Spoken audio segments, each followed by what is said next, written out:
L'histoire des guerres. La guerre, l'invasion et l'appropriation de la propriété d'autrui est la meilleure source de profit au monde à travers les âges. Mais c'est un pari. Les dirigeants investissent de l'argent dans l'équipement d'une armée, collectant plusieurs fois cet argent du butin en cas de victoire, ou s'endettant en cas de défaite. Tout au long de la vie des êtres humains, des frictions et des conflits d'intérêts se produisent. Ces confrontations sont résolues soit par la politique, soit par la violence. La violence fait partie de la personnalité humaine. Celui qui demande aux êtres humains une paix durable et une distance par rapport à la violence est souvent une personne qui vit dans l'illusion. Parce que la violence fait partie de la nature humaine. Dans les temps primitifs, une tribu ou une famille s'affrontait avec une autre tribu, et les hommes se rassemblaient au moment de la bataille et rassemblaient autant d'armes primitives qu'ils le pouvaient pour le conflit. Une bataille a lieu, puis tout le monde se secoue et chacun retourne à sa vie et à son travail routinier, mais avec l'émergence des empires, il était nécessaire d'organiser des armées professionnelles pour combattre qui sont entraînées et organisées en groupes interconnectés, et les moyens de communication entre le commandant et les groupes sont développés afin de déplacer les guerriers et de faire des plans pour gagner la bataille. Comme d'habitude, il planifiait mieux, étudiait les détails de l'ennemi, la carte et la topographie du lieu de bataille, et avait une meilleure organisation et un meilleur entraînement. Il gagne la confrontation dans la plupart des cas. La violence était associée au courage, et le meurtre se faisait principalement sur le champ de bataille. Dans la plupart des civilisations, il était honteux de tuer des civils, des femmes ou des non-combattants. Et lorsque des massacres de civils et de personnes non armées ont eu lieu, nous voyons tout le monde en parler comme d'un désastre, d'une barbarie et d'un acte qui viole les normes des combattants et des chevaliers honorables. Le développement de la fabrication d'armes à des degrés limités, tels que le développement du type de métaux, l'utilisation de l'acier pour fabriquer des épées plus solides et plus légères, la conception de catapultes, d'armes et de produits chimiques pour allumer des incendies dans le camp des ennemis ou la destruction de châteaux, ainsi que le développement des arts de la construction pour construire des châteaux et des forteresses plus solides avec des conceptions qui rendent les assauts plus difficiles. Mais le véritable changement dans l'histoire de la guerre a été l'invention de l'utilisation de la poudre à canon et des armes à feu en Chine au XIe siècle après J.C., et de Chine, elle s'est déplacée vers les Arabes et les musulmans et l'a utilisée dans leur guerre en Andalousie. Comme l'Europe occidentale était accro aux guerres et aux conflits entre ces peuples, l'industrie des armes à feu a trouvé un terrain fertile et un commerce rentable. Les Européens ont commencé à développer des canons plus gros pour frapper les châteaux, y compris ceux que les Ottomans ont utilisés dans leurs guerres et la conquête de Constantinople. En plus des fusils légers au XVe siècle, les armes à feu prenaient beaucoup de temps à préparer et avaient une compétence limitée dans le domaine du tir, ce qui en faisait des armes plus utiles pour terroriser l'ennemi que pour tuer. Mais au XXe siècle, les armes à feu se sont développées à des degrés très élevés. Le développement scientifique a aidé à développer des armes. Et les armes ont commencé à apparaître. La médecine n'avait pas évolué pour suivre le rythme des armes du crime, laissant des millions de personnes handicapées et des millions de morts après la guerre civile américaine. Le colonialisme utilisait des armes à feu sophistiquées pour contrôler et vaincre facilement les peuples d'Afrique et d'Asie. Quelques soldats anglais avec une mitrailleuse suffisaient à tuer et à vaincre de nombreuses tribus et à tuer leurs plus braves chevaliers en quelques heures. Avec l'avènement des armes à feu, la victoire n'avait rien à voir avec le courage ou même la force physique ou le nombre de soldats. Il s'agit de la sophistication des armes à feu, du pouvoir de destruction et de la capacité de l'économie à supporter les coûts de la guerre et ses conséquences. Avec le XXe siècle, la science s'est développée, la science a coopéré avec les usines de mise à mort et des prototypes de chars et d'avions ont été développés pendant la Première Guerre mondiale. Puis il a atteint un stade élevé de maîtrise pendant la Seconde Guerre mondiale. Ce qui s'est terminé avec l'invention des missiles et le largage de la bombe atomique sur le Japon. Pendant la Seconde Guerre mondiale, avec le développement de l'armée de l'air, le soi-disant bombardement des villes et la destruction des usines ont commencé à détruire l'économie de l'ennemi. En plus des bombardements en tapis, la doctrine de combat a changé, il est devenu normal de tuer des civils en temps de guerre, les soldats n'ont plus honte de tuer des civils, la destruction de villes et le meurtre de millions d'innocents sont devenus une partie normale de la guerre. Les États tuent des civils et prétendent le faire à leur profit. Comme le meurtre de millions d'Irakiens et d'Afghans par les bombardements américains sous le slogan de libérer les peuples de la dictature et de répandre la démocratie, le libéralisme et le capitalisme. Aujourd'hui, il existe deux types de guerres, les guerres à court terme, d'une courte durée, quelques semaines, et la victoire dépend de la capacité destructrice de l'ennemi. La puissance de feu des canons ou des missiles, la capacité technologique de lancer des cyberattaques via ordinateur pour paralyser l'économie de l'ennemi ou provoquer des troubles et des troubles internes, ou des guerres par des robots ou des drones, etc. de la technologie de destruction. Les guerres à long terme, plus de quelques mois, et la victoire dépendent de l'économie supportant les dépenses de la longue guerre et détruisant le moral de l'ennemi. Par exemple, les États-Unis ont gagné et l'Union soviétique est tombée dans la soi-disant guerre froide à la fin du XXe siècle en épuisant l'économie de l'Union soviétique et en détruisant le moral de la population des pays communistes par fascination pour le modèle américain. D'autre part, les États-Unis ont été vaincus au Vietnam et en Afghanistan parce que c'est une longue guerre qui draine l'économie des États-Unis et affecte négativement le moral des Américains. Les États-Unis n'ont donc pas réussi à remporter la victoire malgré leur puissance militaire destructrice. Vous pouvez gagner une bataille mais perdre dans une guerre, et vice-versa, vous pouvez être vaincu dans une bataille mais gagner une guerre. Guerre à long terme et bataille à court terme. Des mots importants qui sont inévitables. Lorsque certains parlent d'histoire, c'est se noyer dans les détails jusqu'à ce que l'histoire perde son sens et sa leçon. Alors que d'autres racontent l'histoire d'événements sans relier les événements par l'histoire, la géographie, le temps, le lieu et des facteurs interdépendants, et dans le monde d'aujourd'hui, il y a de multiples façons de raconter les mêmes événements, la même histoire et les mêmes histoires. Par exemple, ceux qui présentent le roman d'un point de vue sympathique à l'Occident, à l'Europe et à l'Amérique et aux préjugés contre l'Orient, l'Asie et l'Afrique. Par exemple, ceux qui présentent des romans romantiques sur le passé sont tous des miracles, dans lesquels les bonnes personnes triomphent et les méchants sont vaincus, et d'autres, par exemple, ceux qui présentent des romans sur le passé, qui sont tous un sentiment d'amertume et d'injustice avec nostalgie du passé et pessimisme. Quant à l'avenir, etc. de points de vue et de façons différentes de lire les mêmes événements, la même histoire et les romans. Quand je parle aux jeunes aujourd'hui, je trouve une façon de penser qui n'accepte pas grand-chose de ce que les générations précédentes tenaient pour acquis. Cela est peut-être dû à la facilité de communication via Internet et à la diffusion des idées. Peut-être parce que la science occidentale dominait les médias et que ces idées pénétraient à travers les films américains. Ou peut-être est-ce normal dans les différences entre les générations et les frictions entre les civilisations.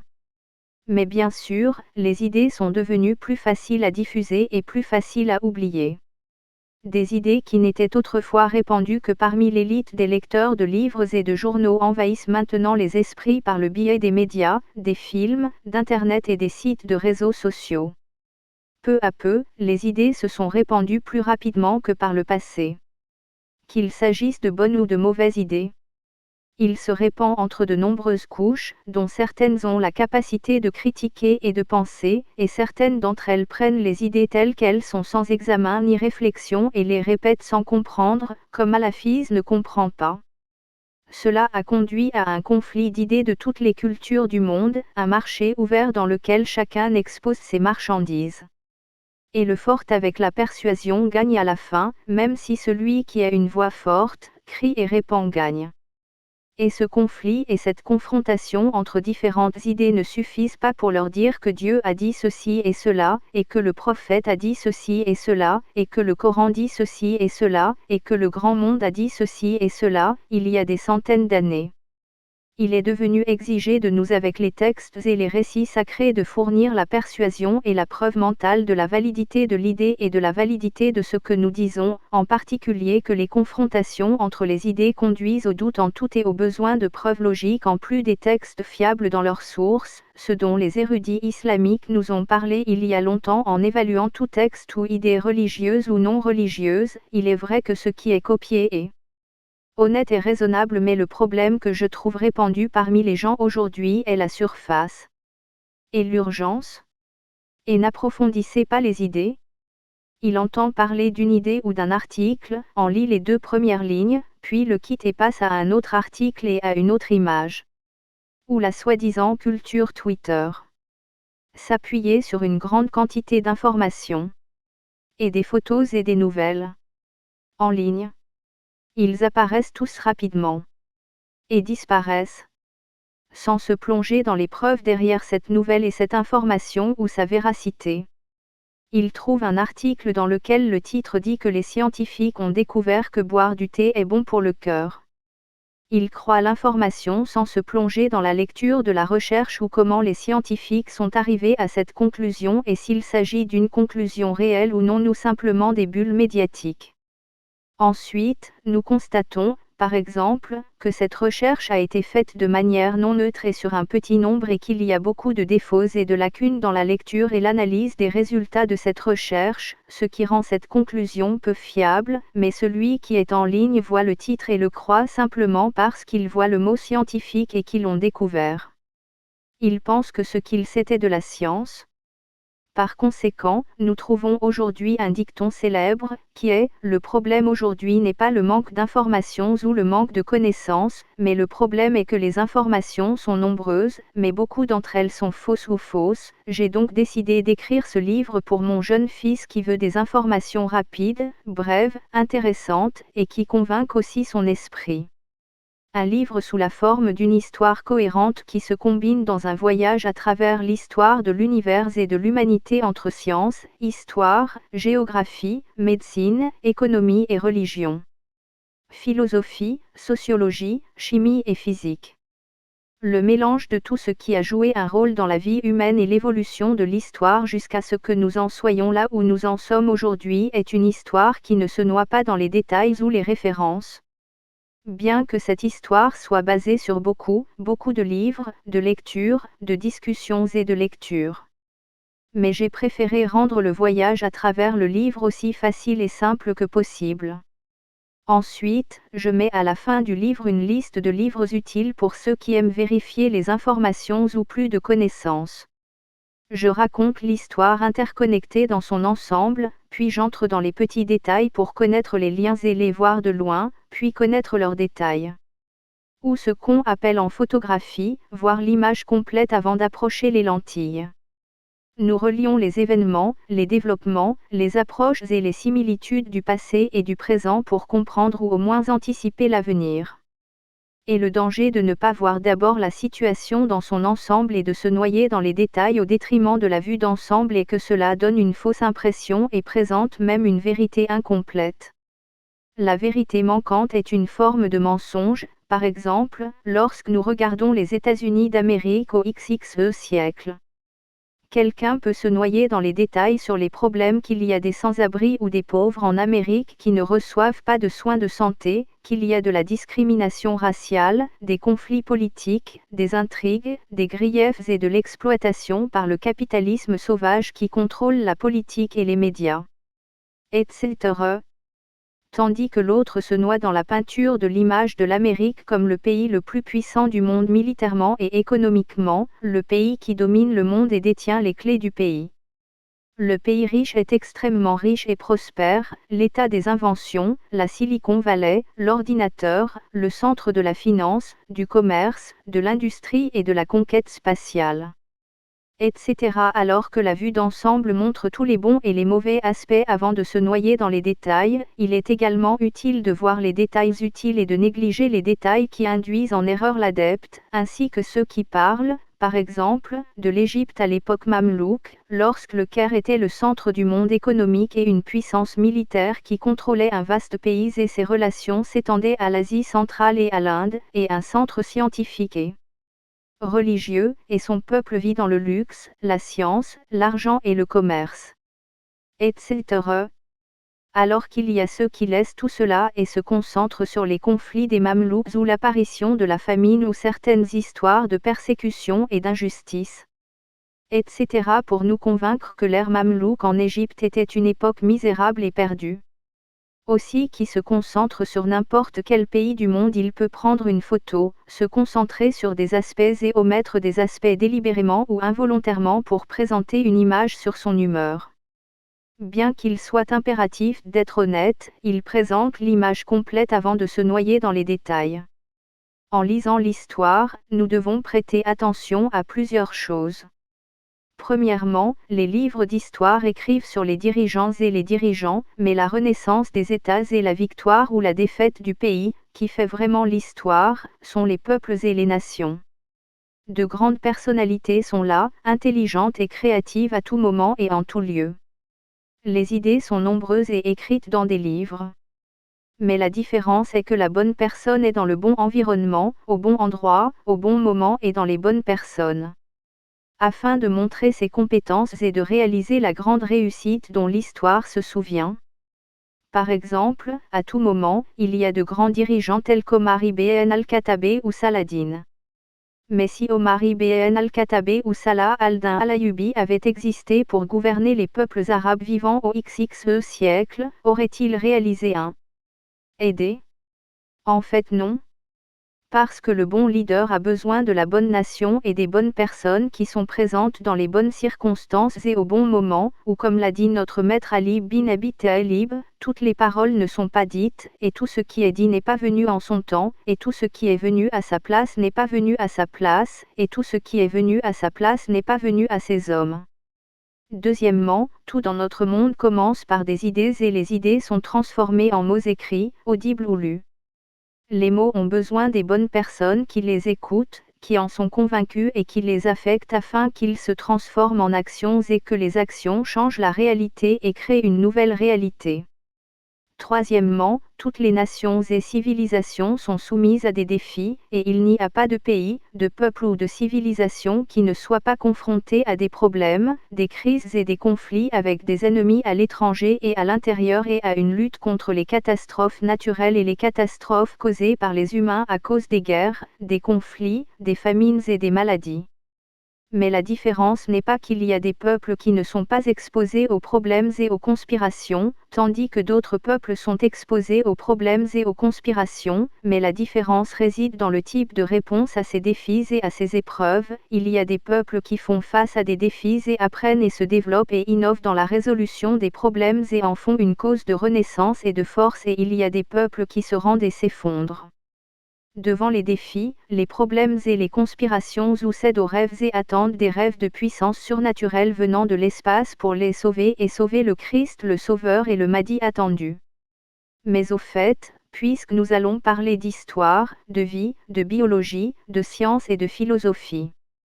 Qu'est-ce que la science? La science a de nombreuses définitions.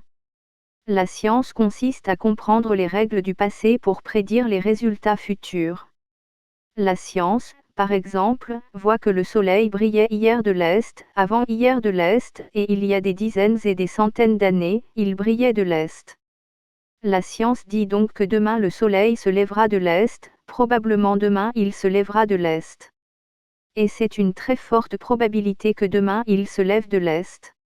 Mais ce n'est pas sûr à 100%, il n'y a pas de certitude dans les sciences de la matière ni même à 100% ce que nous voyons avec nos yeux et ce que nous touchons avec nos mains. Bien que le soleil se lèvera probablement demain à partir de l'Est, il est toujours possible que le système solaire s'arrête de tourner, que la résurrection se lève et que l'univers s'effondre. Et Et toutes ces possibilités peuvent se produire demain, et la répétition du lever du soleil depuis l'Est pendant des millions d'années ne signifie pas que cela se répétera certainement demain. Par conséquent, toutes les sciences matérielles doivent porter en elles le doute. Sans aucun doute, la science n'évoluera pas et ne changera pas avec l'augmentation des connaissances et des découvertes, et la science se compose de 3 parties interdépendantes, la raison, la transmission et l'expérience. La raison est logique, c'est-à-dire ce que l'esprit considère comme quelque chose de logique et de raisonnable. Et ce caractère raisonnable change avec le temps.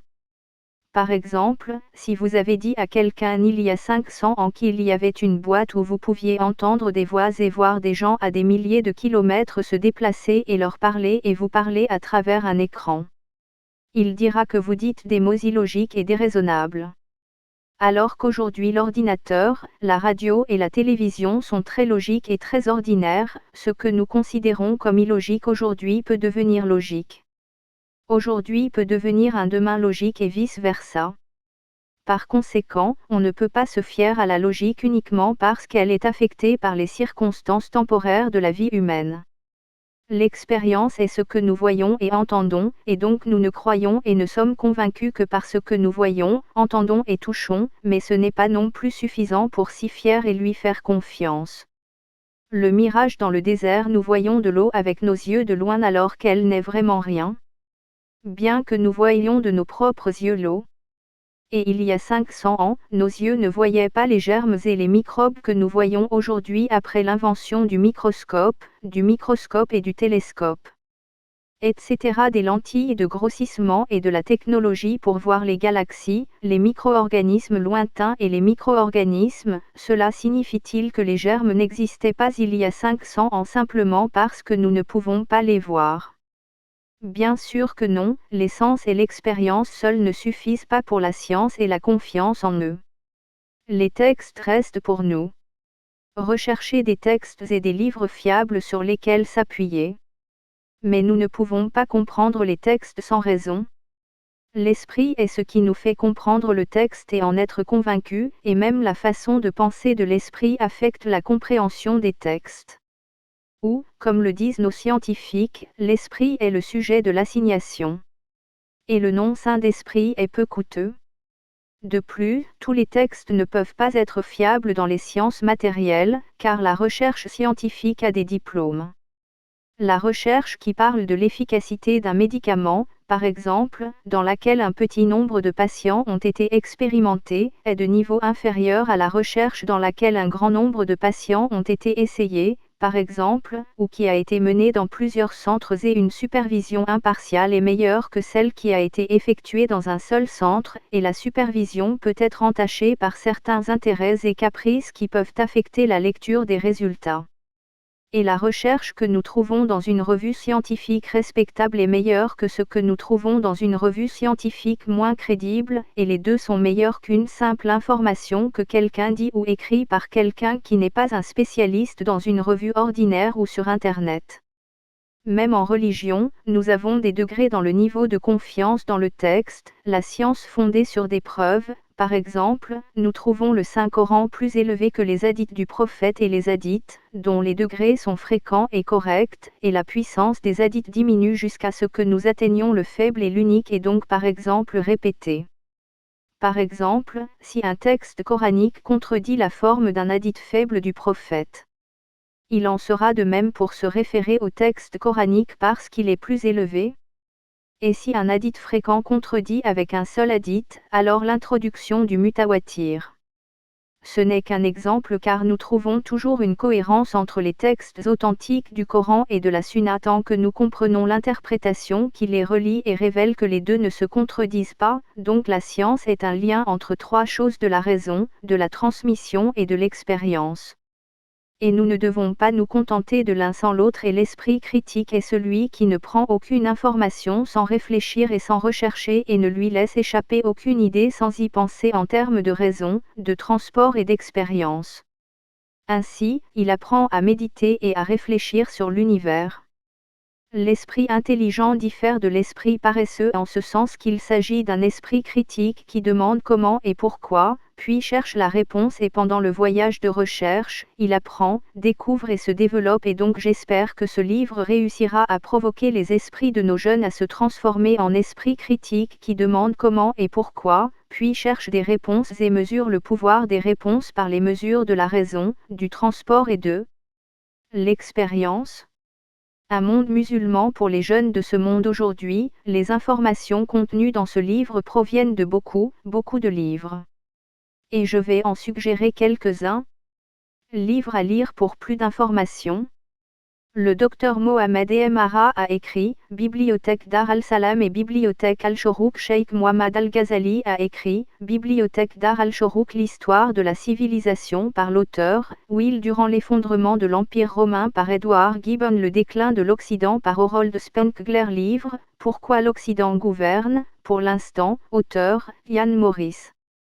Une brève histoire de la Chine par Michael Dillon. Livre, Culture de la défaite par Wolfgang Schiffelbosch. Livre, Comparaison des religions par Ahmed Chalabi. Livre, Orientalisme par Edward Said. Livre, Une brève histoire du monde par l'auteur, Bill Branson. Une histoire de l'économie par John Galbraith. Une histoire de la pensée politique par Jean Tucar. La guerre à travers l'histoire. Une brève histoire de la philosophie moderne par Youssef Karam. Livre, Histoire du monde par J. Robert Zeo.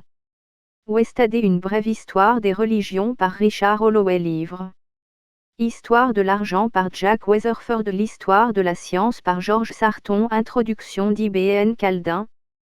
Conclusion, mon cher fils, je t'ai raconté toute cette histoire et le voyage rapide à travers les temps et les lieux pour essayer de répondre à la question que tu te poses toujours, quand notre situation dans le monde islamique sera-t-elle réformée?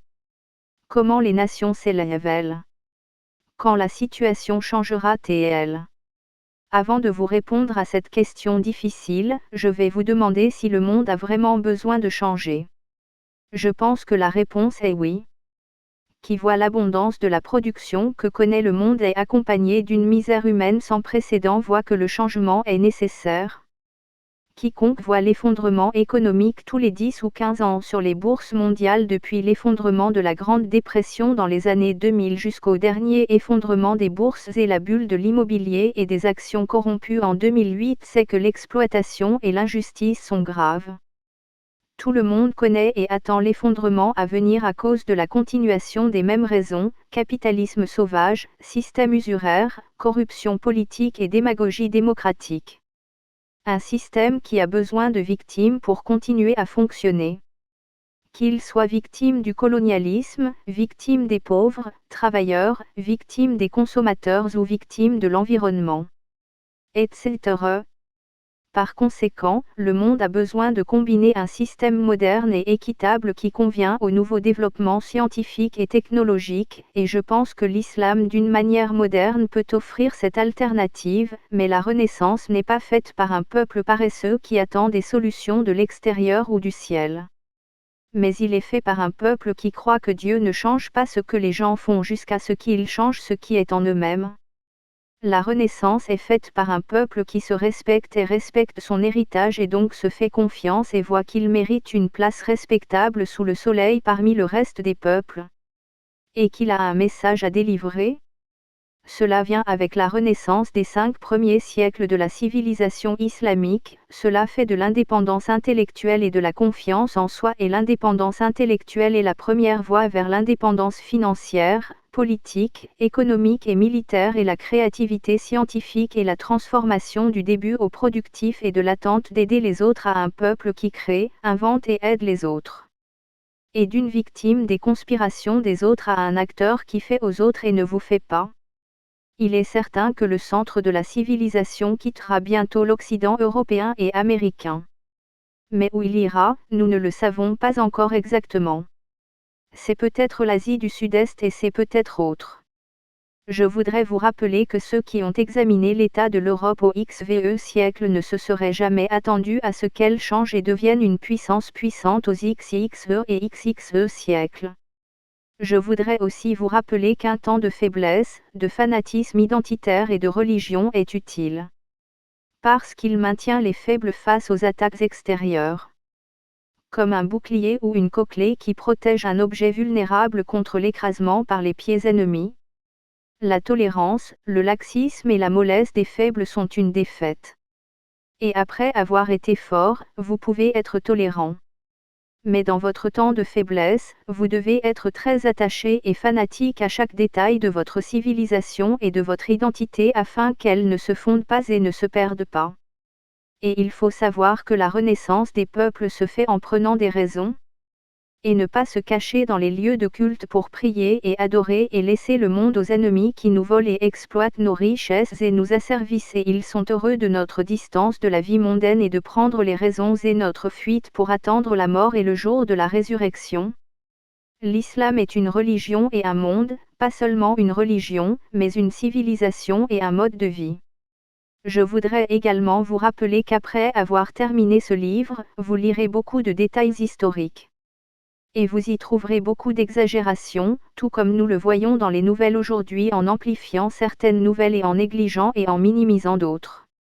Vous devriez utiliser votre esprit pour évaluer ces histoires et les raconter comme nous nous sommes mis d'accord sur la vue d'ensemble. Par exemple, lorsque vous trouvez un historien qui raconte que les chevaux marchaient dans une boule de sang jusqu'à ce que le sang atteigne le cou, comme le racontent certains historiens des guerres. Une image illogique, bien sûr. Mais rappelez-vous qu'aujourd'hui vous voyez beaucoup d'exagérations et ceux qui parlent de centaines de morts ou de la perte de milliards de dollars dans des événements qui s'avèrent être fabriqués ou exagérés. De plus, lorsque vous lisez sur les luttes de pouvoir et le siège du gouvernement, ne soyez pas surpris, nous, les roturiers et les peuples qui vivons loin du palais, ne comprenons pas la magie et la puissance du trône et du siège du sultan. L'histoire nous dit que cette chaise a un effet magique. Il oblige le père à tuer son fils et les compagnons se battent.